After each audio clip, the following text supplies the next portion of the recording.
Good afternoon, everyone.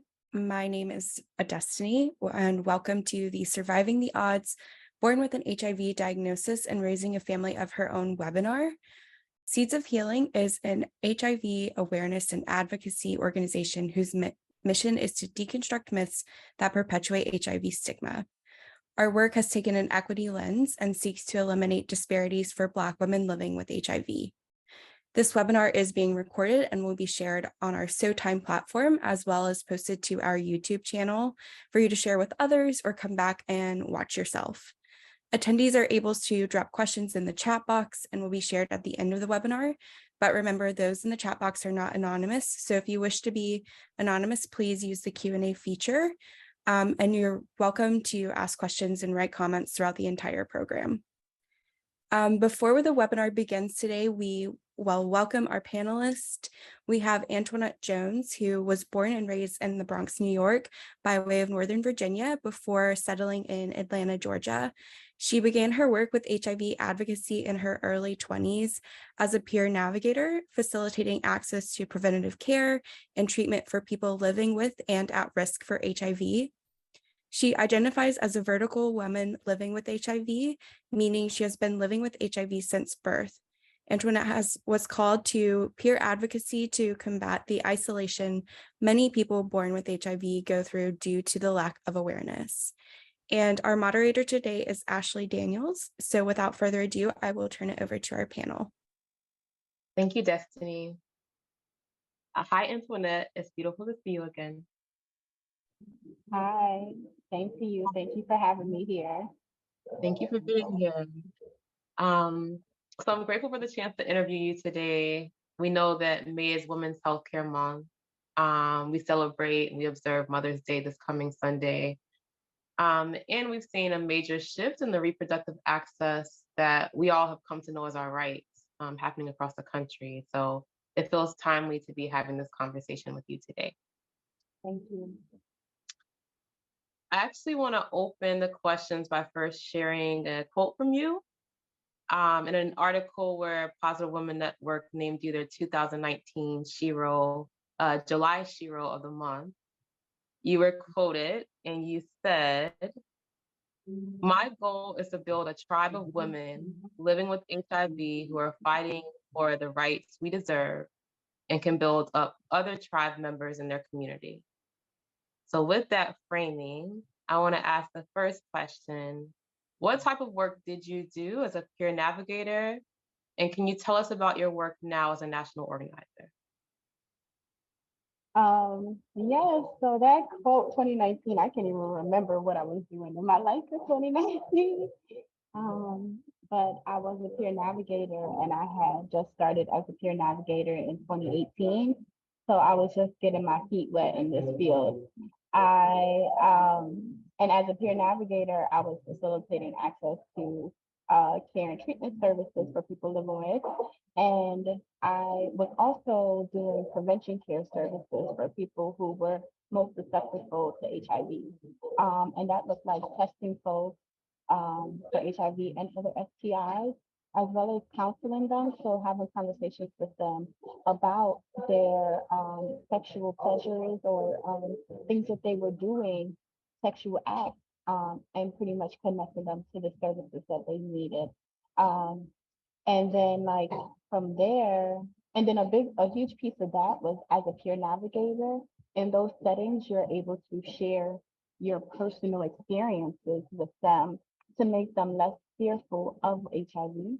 So I really appreciated that. And then also if somebody is diagnosed with HIV in that moment, or they do come back with a reactive test, you're able to still in that moment be that peer to help them understand or see that HIV does not look like what they believed it looked like.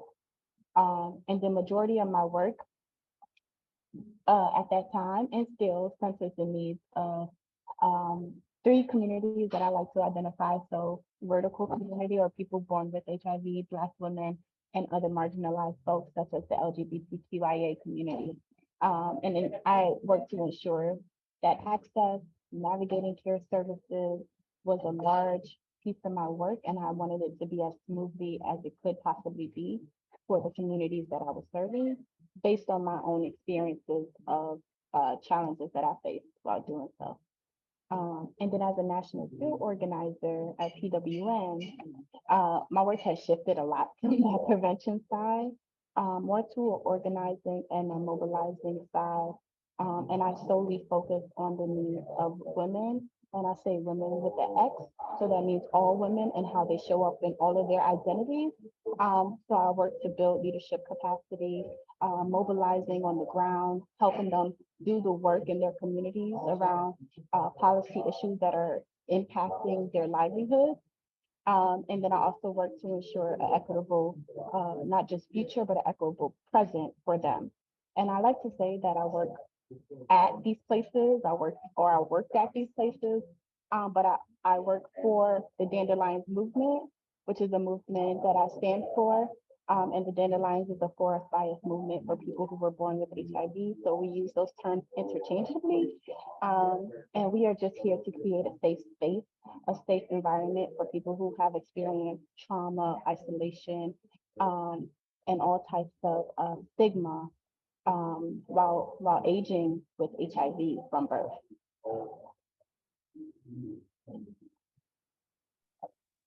Thank you. So how did you become passionate about the work that you do? Exactly what I said in that 2019 interview. It was because um, isolation, stigma, discrimination, self-hate, lack of self-love, trauma, mommy daddy issues, and these are all of the things that I went through um, from the age that I was probably born until I was, I want to say 22 years old, and I was able to find community. And I just knew that if I had experienced all of um, these traumas and these issues that kept me so isolated, then there was a community out there who was also experiencing the same thing. So at 22, I stopped believing that I was the only person who suffers from all of these things. I sought community by moving to Georgia, and I didn't find community actually until I was 24. And that was when I actually met the first dandelion, who I consider my sister to this day. And that really ignited or sparked my need, my passion for building community, for creating that collective space for us to have opportunities to share what we have been through and what we are continuing to go through amongst each other. So that's really where my passion stems from. It stems from hurt, but it's like on a lighter side. On the Yeah. lighter side. Yeah, that's some pretty remarkable transformation, to pull yourself out of that place and have the hope that you can find something different. Yeah, I didn't want to be alone. Yeah. I am very curious about the name. I love dandelion. I think they're a really powerful flower. I'm curious about the name and why you chose that name. So dandelion, we call ourselves the Dandelions movement, and it's because the dandelions own the movement. But the name comes from the Honorable Mary Bowman, who was also born a vertical dandelion, and she passed away in 2019 from complications of HIV and AIDS. And Mary Bowman was a passionate, driven, hardworking advocate, fierce advocate, and also a poet, a spoken word artist. She could speak so eloquently about her experiences and experiences of her mother. And when she wrote the poem Dandelions, it encapsulated how not only our struggles, but the struggles of our mothers and who we are birthed from, the seeds and our flowers, all of that into one in that one poem. And a line that she has in that poem that I truly love, and it's why I do the work that I do, is I will lay my back on the line if it means that dandelions would not be seen as odd, but as gifts from God. And that's exactly what I do on a daily basis. I know what it's like to be seen as odd or different or not what society deems as perfect. And I know my dandelion siblings also have experienced that. So I want to honor Mary Bowman, honor her legacy, and many of our other dandelions by making sure that we know that we are gifts. We are truly gifts, And just like a dandelion, we are strong, resilient, medicinal, fierce. We are healing at that. And that's where it comes from. Yeah. Thank you. No problem. When did you learn of your HIV diagnosis? I learned of my HIV diagnosis when I was 9 years old. And I like to say that I am a product of the New York City foster care system. And in the 80s, 90s, when women were getting diagnosed with HIV, babies were also being ripped from their home, from their care, solely on the fact that they were living with HIV or they came back with an HIV diagnosis. It wasn't always drugs, it wasn't always substance abuse, it was based on that. And but in my situation, it was drug abuse. So I was actually adopted at the, I want to say at 6 months, because I was lost in the foster care system and my family couldn't find me for those first 6, 7 months. And I was adopted within the family. So I was able to get, my mom who adopted me, she told me everything that I needed to know about who my biological family was, who my mother was, some of her experiences with her. She was very open and transparent. She wanted me to know information before anybody else could tell me the information. And when she told me about my diagnosis at the age of 9, it was because she was forced to, based on the situation in our household at that time. So because of abuse, because of domestic violence, because her and my dad was actually the brother of my biological mom, were going through a divorce at the time. She wanted to be the one to tell me what it was that I was living with in depth. Um, and yeah, I remember that day vividly. And I'm honestly thankful for her telling me at that time, because she expressed to me that she wanted to tell me when I was 14. And I felt like that would have been a little bit too late, because at 9 years old, I was already aware of a lot of things around and curious about a lot of things related to like sex and pleasure and different things related to my body. So I felt like 9 was the appropriate age to tell me my diagnosis. Right. So with that, how did you navigate through your adolescent years regarding adherence and disclosure?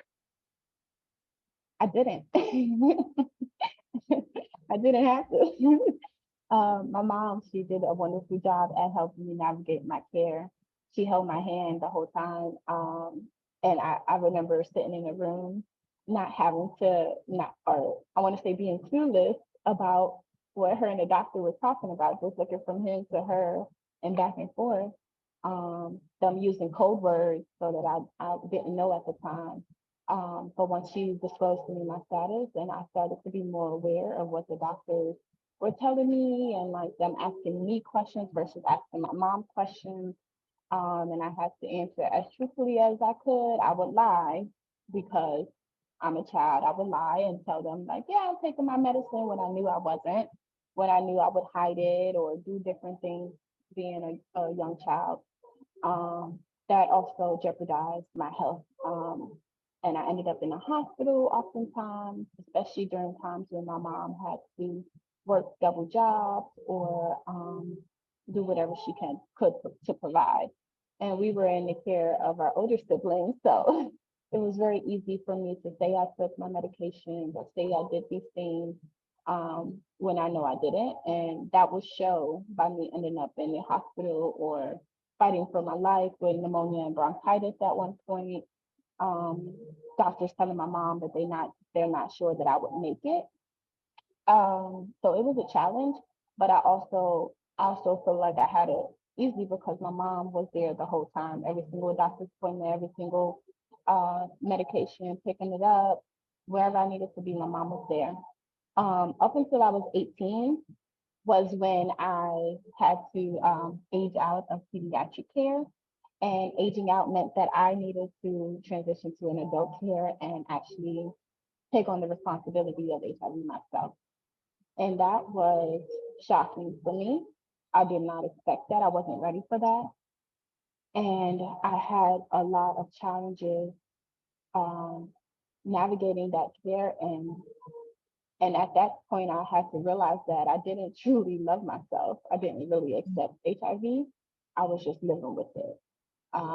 And of course, not by choice. So that that 18 years on was like the smack in the face, like that I needed in order to really be like, I had to get my shit together. Um, and I had to take care of myself, and I had to learn what it meant to really and authentically take care of myself, like holistically. Um, so I made some mistakes, of course. Um, I never ended up back in the hospital, which is good, you know. Last time I was ever in the hospital, I was like 12. But after that, I promised myself I would never end up back in the hospital fighting for my life in that type of way. And thank God I haven't. So a lot of ups and downs, but I'm here. Yeah, thank you. So I know Destiny briefly defined this in the beginning. I know that you've alluded to it as well, but many of us are not familiar with the term vertical woman living with HIV. Can you tell us more about the meaning of the title? Yes, so it actually started out as the term perinatal. I'm not sure if folks remember that, but it started out as perinatal.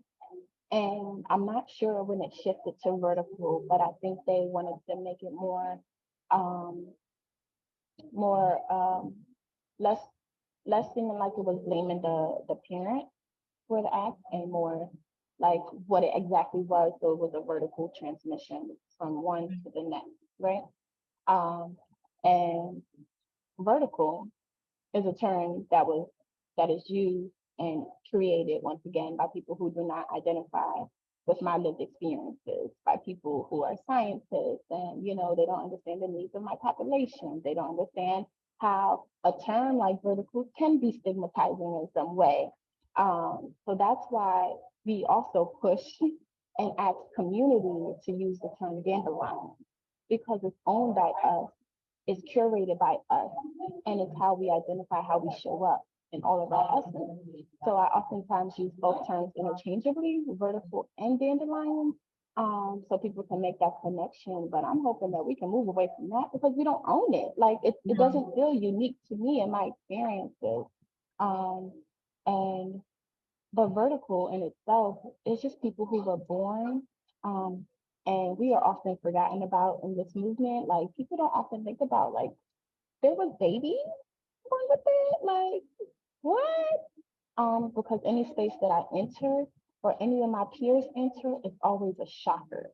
And when they speak up or when they share that they were born, no matter what space it is, it's a shocker. Like, I can't believe that happened to you. When it's like, yeah, I have no words, but also it's not talked about in the school system. It's not talked about in K through 12 sex ed. So you have to think about like how we sit in classrooms and we have to listen through sex ed about HIV, about STIs, and not once did they even think about like, oh, there could be somebody in this room Yeah. who's also living with HIV. And how should we make sure that we're tailoring this conversation to not be offensive, not be harmful, traumatic, or stigmatizing to that community? So, yeah. Yeah. No, thank you for that point. I can imagine it's like having to assert your existence in every conversation around it. Yeah, we often like maneuver through space as the forgotten about community. A lot of the abstracts that I wrote was under that title because we are a community, just like any community in HIV, of Black women living with HIV and the Sims living with HIV. But vertical dandelions are often the last to be remembered. So we be like, we're the forgotten about community, but we're here. So now we're not, I want to say, sitting in silence anymore. And a lot of us are older.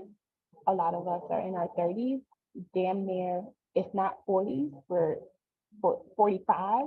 So we're living, we're here, But we are making sure that we demand or let folks know that we are here and we are speaking up and speaking out.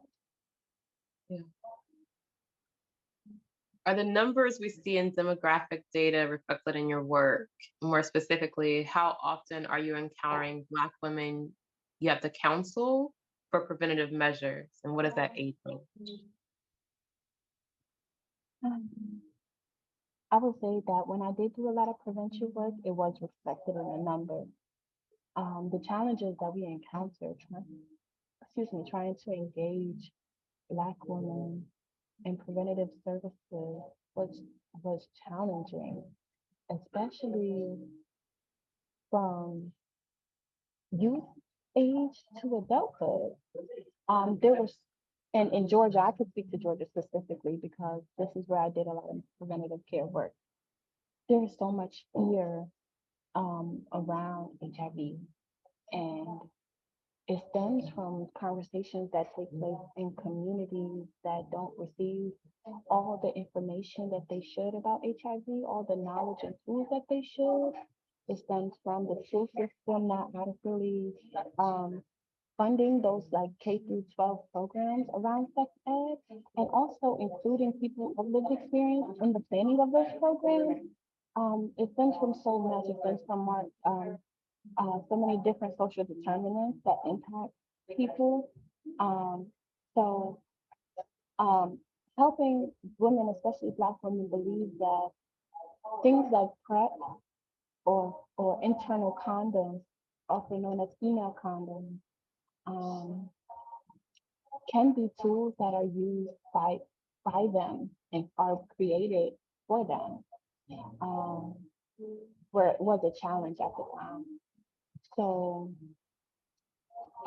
but the organization that I worked at specifically met the needs of Black women. Um, and we were able to still continue to like push and do that work, including Black women in research, including Black women in education, actually like curating and tailoring the education for the community that we saw around us was like really important when I did that specific work.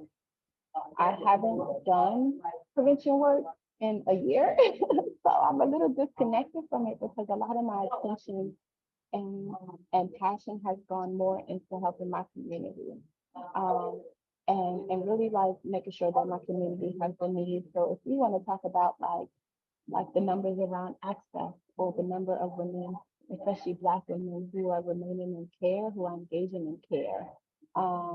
I can't give you the numbers, okay, but I can definitely tell you that we have challenges and getting women, Black women, virally suppressed, getting them to, I don't want to say adhere because that's so like medical and it's so forceful on someone's life, but getting them the access to care and to providers who are there to support them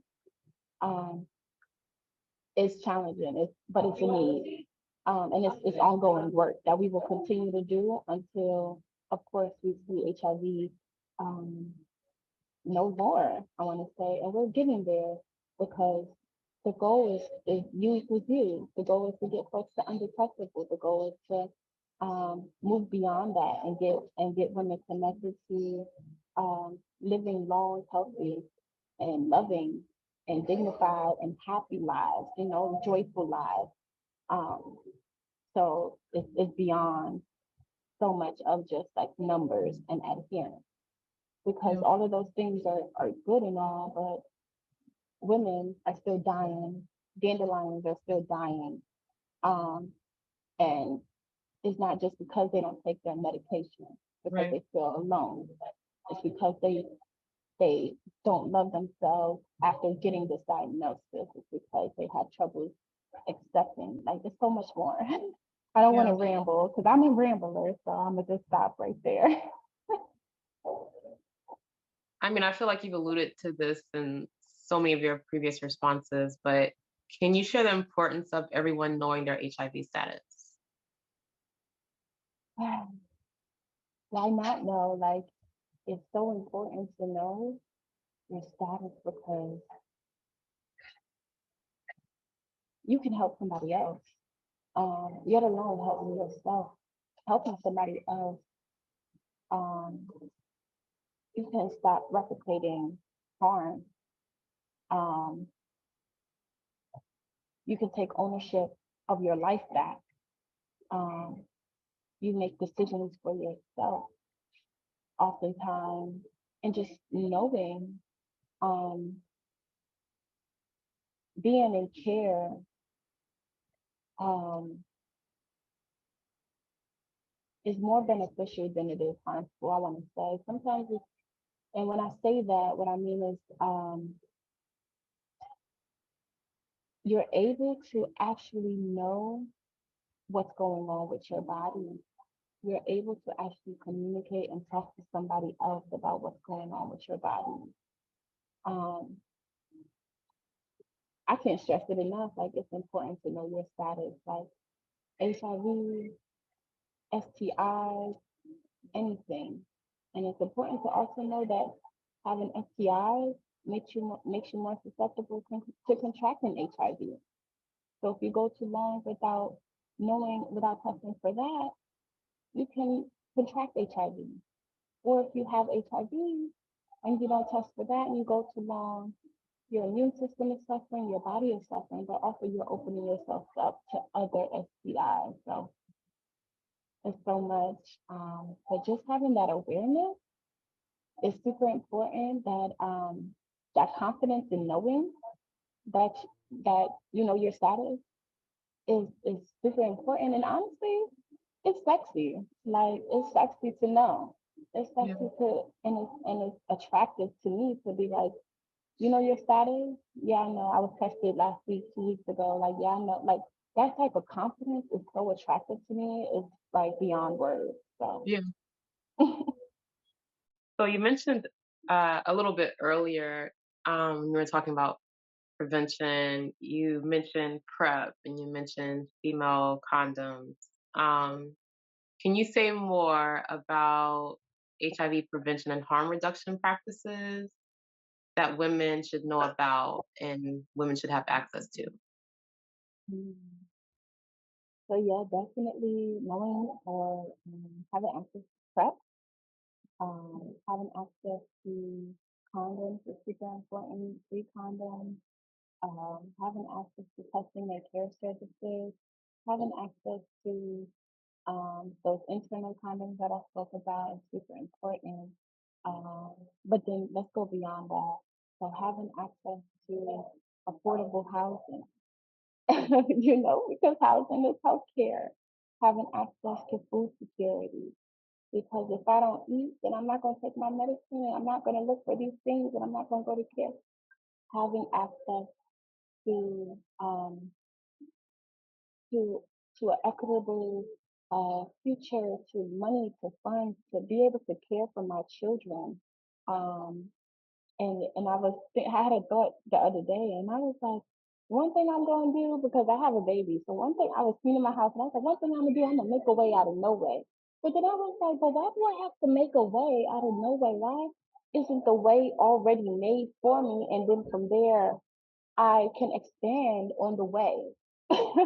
And don't judge me. I'll be having these thoughts, but I was like, why do we have to make a way out of no way when we should already have the way? We should already have the Mm, direction. We should already have the buckets so that we should already have the seeds planted so that we can plant, so that we can see the flowers bloom, like all of these things.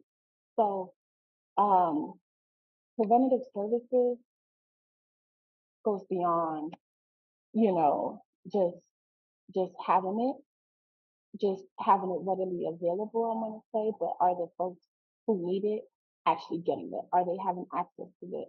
Are people dropping it off to them? Are you offering free services?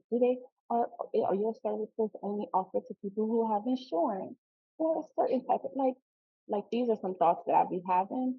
But all of this is harm reduction. And then one other thing that I didn't mention is syringe exchange. Like do people have access to syringe exchange if they need it in order to prevent transmission? Like, and oftentimes it's either no or there is a lack of resources that does it. Like here in Georgia, I believe there's only one organization that encapsulates all of those things: syringe exchange, free testing, condoms, education, awareness, all of that. And the name is in the work is in their name. It's called Atlanta Harm Reduction.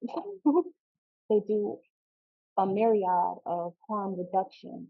Um, and it's up to people like myself who live in areas that are marginalized, that where I see people who are sex workers, people who are homeless, people who have lack of these resources, and make sure that they have that information and they know exactly where to go to get these free services so that they can be aware of their status.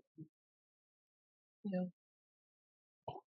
Before we move on, I just want to lift up something that you said, and it was lifted up in the chat as well around making a way out of no way. And that is so true. And I think the frustration sets in because you should not have to make a way out of no way, especially if like the way's been made before and it's accessible to other people. It should be accessible to everyone at this point, right? Like that's where like a lot of the frustration comes in when people talk about the civil rights movement, is because like our rights and our dignity has already been bought and paid for several times over, and we shouldn't have to keep making a way out of no way. Yeah. So I just wanted to Very affirm true. that before you move. Thank you. Um, Very true. for folks who are not familiar with PrEP, what is PrEP? So PrEP is pre-exposure prophylaxis. And it's a once a day pill. It's usually the pill tree bottle that people who are not living with HIV can take. The key to PrEP is making sure you're taking it every day at the same time every day, or it won't work as efficient as it needs to. I work a lot with youth and college students, so I like to actually push PrEP, which is post-exposure prophylaxis. And we know that there is victims of violence, victims of sexual assault that takes place on college campuses, and in turn, it births another generation of HIV. So I like to push PEP so that people are aware that you can go to the hospital after experiencing a sexual assault or a rape and demand that they give you PEP because the PEP happened to you. And you must take it within 48 hours, and that will stop the transmission of HIV. Yeah, thank you. Is there anything in particular that you share with women with a high probability of becoming HIV positive that might motivate them to prioritize safer sex practices and harm reduction? Specifically, I share that Black women are the um, most second community susceptible to contracting HIV. Um, and I'm still trying to change my language from risk to like susceptibility because um, I don't want to put all the pressure on the decisions or the choices that Black women make um, for our own needs and for our own pleasure. Um, but rather Rather than that, I'm going to use from risk to reason. Rather than a risk, more so making a reason for why they should want to have access to all of these things to help better support what they are engaging in and help better um, keep them aware, or, and I don't even want to say safe, like aware of um, like these services and like the access to these services so that they can live a healthy life. So if they are not, do not fall into the hands of HIV. Thank you. So yeah, a lot of it is just empowerment, honestly. It's empowerment. It's telling them that you own your body, your rights, your choices. Even though the government tries to tell us otherwise, you can still do everything that you can in your power to make decisions for yourself. You shouldn't be coerced into any decision.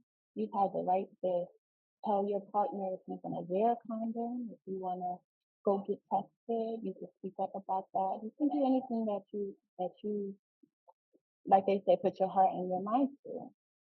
And I'm just here to give you the information to do so. Right.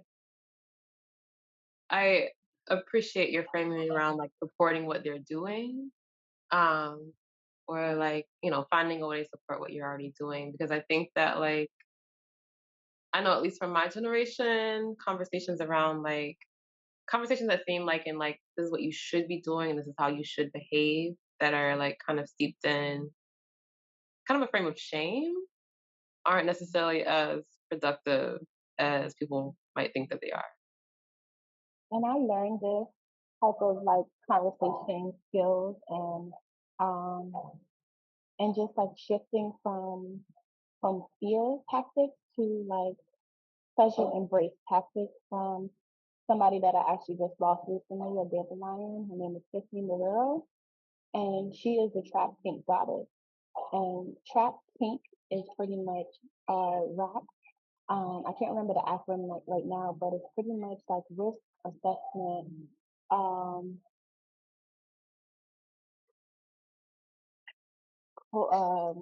consent, and the K stands for kink, I believe. So risk assessment, consent, and kink. And it's pretty much like allowing women or people to really assess their whole entire pleasure, pleasure, um, how they're about to engage in sex, the type of sex they're about to engage, if it's forceful, if it's something that they want to do. Look into the fact that if they have everything that they need to engage in sex, because I'm not gonna tell you the type of sex to have. Like I've heard all types of stories. Um, so and I encourage it, but I Yeah. just want you to make sure that you are being cared for or safe while doing so. Do what you want. Everyone should be able to do what they want and choose when it comes to their bodies. To make sure that you are doing it protected or safely. Right. So much has changed with HIV care over the years. How comfortable were you with having children? And was your healthcare provider supportive? So I always knew I wanted to have children, and that stemmed from childhood trauma. And I say that because um, me being born with HIV, I just was like, my child is never gonna. When I have children, she's never gonna go through this, and never, and I'm not gonna birth HIV positive babies, and I'm gonna be different, and that was trauma speaking, because it was based on my own situation that um I was like I was I was like darn I refused to birth a product of my own trauma pretty much. And um and I also knew that when I had children that I would change science because I knew that I wanted to breastfeed my children. I don't know what it was, but it was just something in me that told me that I'm going to breastfeed, regardless of what science say, regardless of how people felt about it. This is something that I was going to do. So I told myself that if I didn't have children by the time I'm 26, that I wasn't going to have any. And I found out I was pregnant with my daughter a week before my 26th birthday. So when they say watch what you say because words have power, they really do. And yeah, so my daughter, she's about to be 2 years old in August. Um, she is actually a negative, HIV negative baby.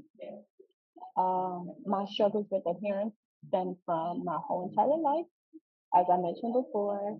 So when I got pregnant and they tried to increase the number of pills I needed to take and different things, and the pills got bigger. I was having a very hard time with taking medication in the beginning of my pregnancy.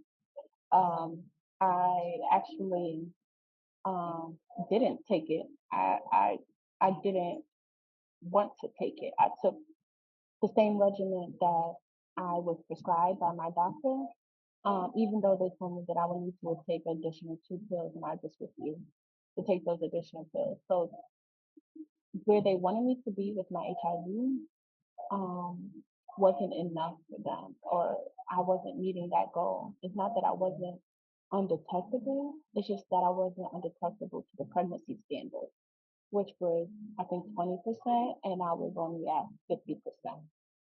So I had a very hard time. I had a lot of challenges.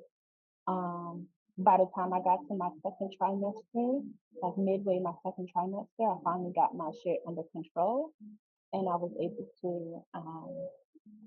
to be undetectable. And the main push for that was because throughout my whole pregnancy, they kept telling me that if I don't get my virus undetectable, then I wouldn't be able to breastfeed my child, because they will need to negative viral load test in order for me to be able to breastfeed. So I was able to do what I needed to do. And then by the time that my baby was born, and I had to wait an additional month before they got that second undetectable viral load test before I could breastfeed my child. But I was still able to do so.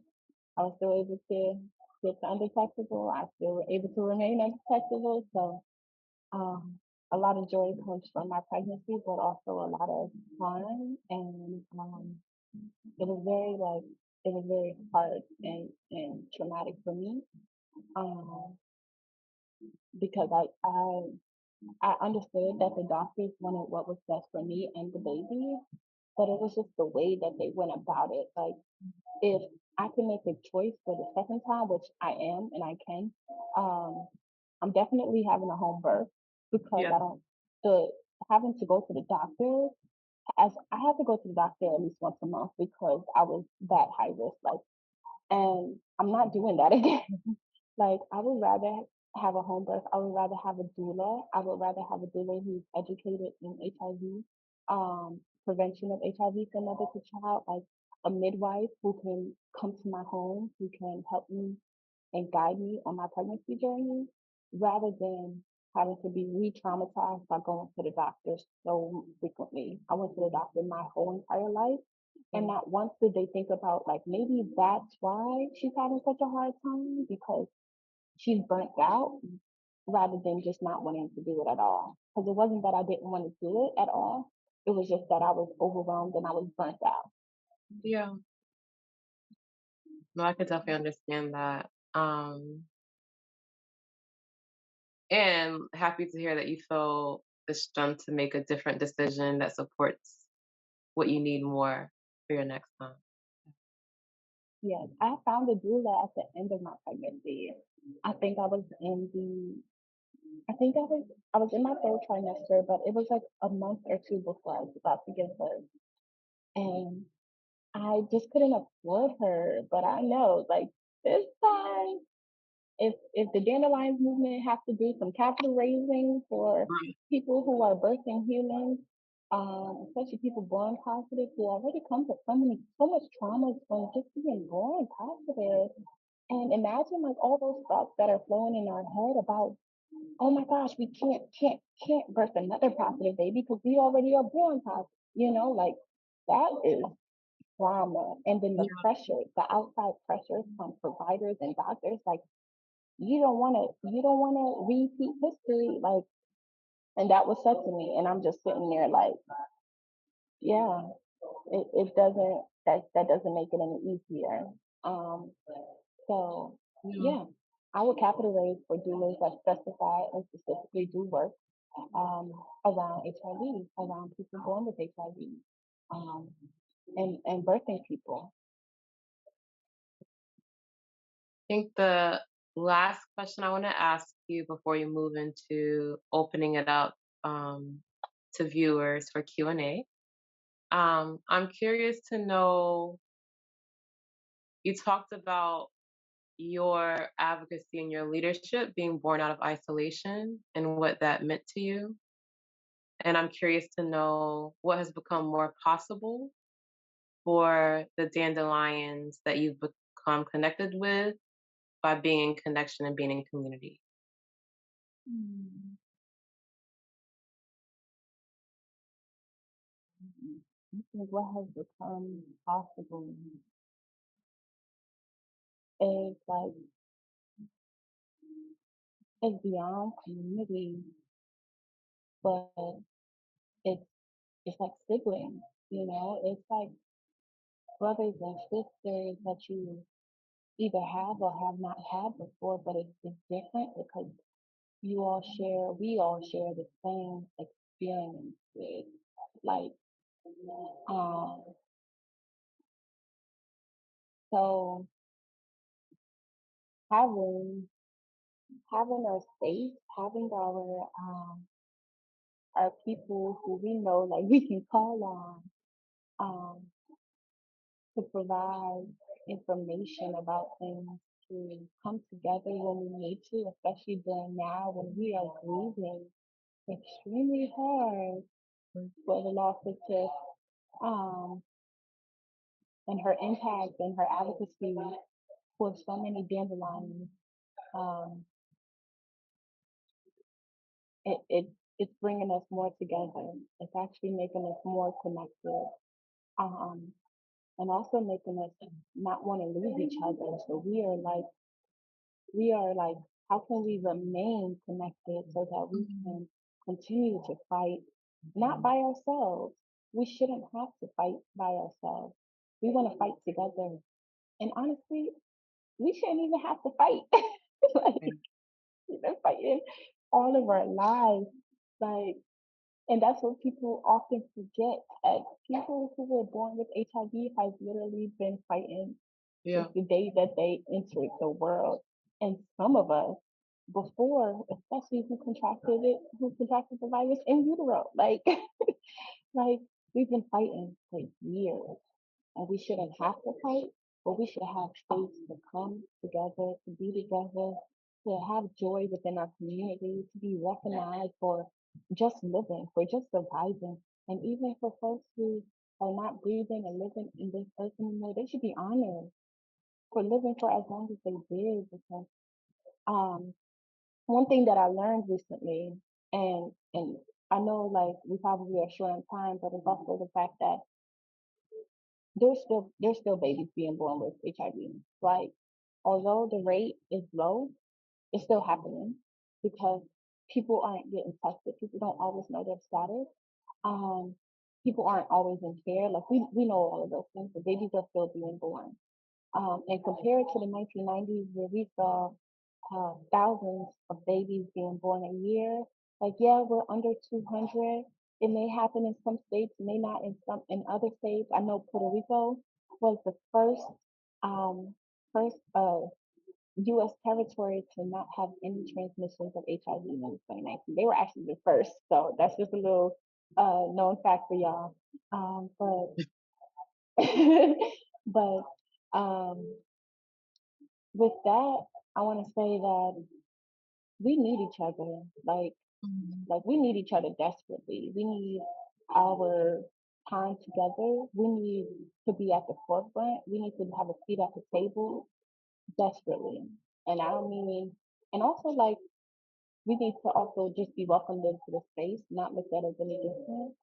Um, because there's so much power and intelligence and knowledge and experiences and so beyond words that comes from the dandelion community and all of us. So much creativity, so much artistic elements. Like, we are beyond words, um, and I feel like that should be elevated and lifted up in a very, very um, genuine and thoughtful way, and Mhm. with the purest intention, um, to sustain and to like push forward life. Thank you. So we are going to move now into questions and answer. So if folks have any questions for Antoinette, you can drop them in the chat box. And as Destiny mentioned earlier, if you wish to remain anonymous, you can drop them in the Q&A. Um, we have one question so far. what would be helpful for providers to implement into practice that may help adolescents cope with the transition to adult care? Mm. I laugh. I laugh because I'll tell y'all later. But what would be helpful for providers to implement? Maybe a peer-to-peer program, um, something that is where somebody who has transitioned can guide the person who is about to transition. And I mean, like early on, to maybe like start that program within that first year or the year before they're about to transition, in order to like readily prepare them for what that transition looks like. Um, so that's one. And then also having a direct connection to who their provider will be. Already being in a know of like, hey, this is who your provider is going to be. I would like to make the relationship start building so that they don't lose that connection to you, but also they are building that connection with their next provider. Because oftentimes that is what happens. You get a whole new provider, a whole new doctor, all types of things. Um, here in Georgia, luckily, the infectious disease clinic is like all in one, but that's not always the same everywhere.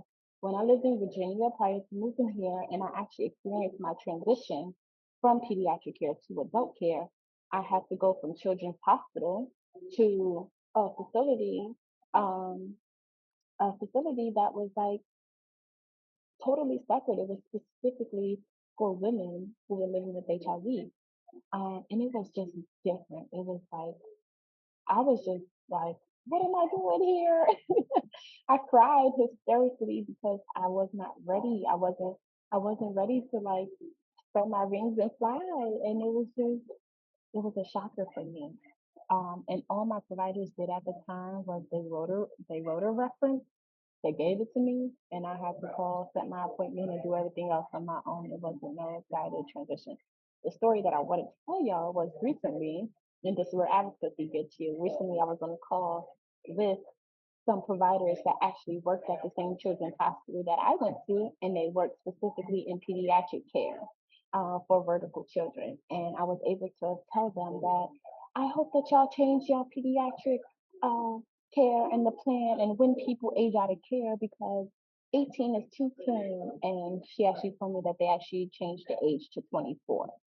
So that's the Mhm. last recommendation that I would say is maybe if the age is 18 in pediatric clinics where you're at, push it to 24 because 18 may be legally an adult, but mentally we may not be ready to get into that care yet. Right. Um, well, again, ask folks to drop questions. Right now, that is the only question that we have.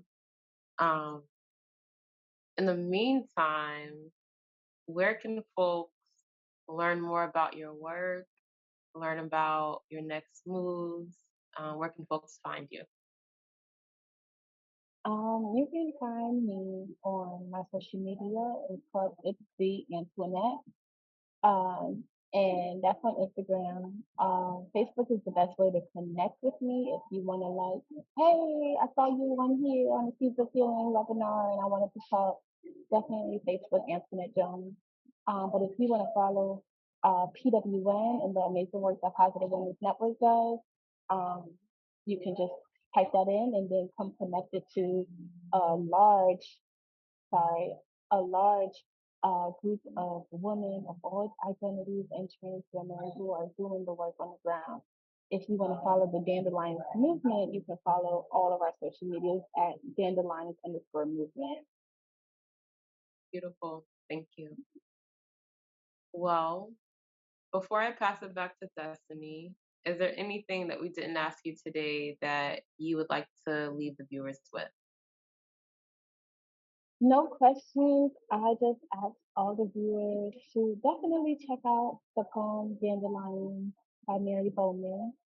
And if you know Tiffany, speak her name, continue to speak her name, um, as well as Mary's, as well as all the other dandelions who have transitioned in the fight of HIV. And just be well. Just take care of yourselves, and move with the spirit of love, trust, and enjoy. Thank you. We did have one other question come in. What are some support groups that women can reach out to? Oh, I love a good support group. That's how I got started. Um, so PWN has a great support group called uh, Sister Circle. And if you get connected to PWN, you can get connected to Sister Circle. It's available to all of our members. A support group that is virtual that I love is called Divas in Action here in Atlanta, Georgia, through an organization called Sister Love Inc. Also, there's Heather Ivy, which is a national organization that has a support group. There's so many support groups. But if you are a vertical or a dandelion, you can connect with me to get connected to our support group. We do love check-ins and honor with me and honor love anybody who just needs a little love. And yeah, but if you connect with me, I can connect you to a support group or somebody who might know of a support group in your state. Thank you. Well, it's been a pleasure speaking with you. Thank you for your time and your wisdom. Thank Um, you. and I'm going to pass it back to Destiny. Thank you so much, Antoinette, for sharing your knowledge and experiences and wisdom with us all. And thank you everyone for attending the Surviving the Odds webinar this afternoon. We encourage everyone to sign up for SoTime and follow us on Facebook and Instagram for updates on upcoming webinars, as well as join us in our mailing list. Additionally, every third Wednesday of the month, we hold a hybrid group meeting for Black women living with HIV from 5:30 to 6:30. This coming week, we will have a Q&A about our upcoming retreat. So if you're interested in learning about or attending the retreat, I've dropped the contact information in the chat. So you can contact our program coordinator. And then the retreat is in September, so please fill out an application if you're interested in joining us. It's a weekend of workshops and connection and community for Black cisgender women living with HIV. And then just an overall thank you so much for attending, and I hope you all have a nice afternoon.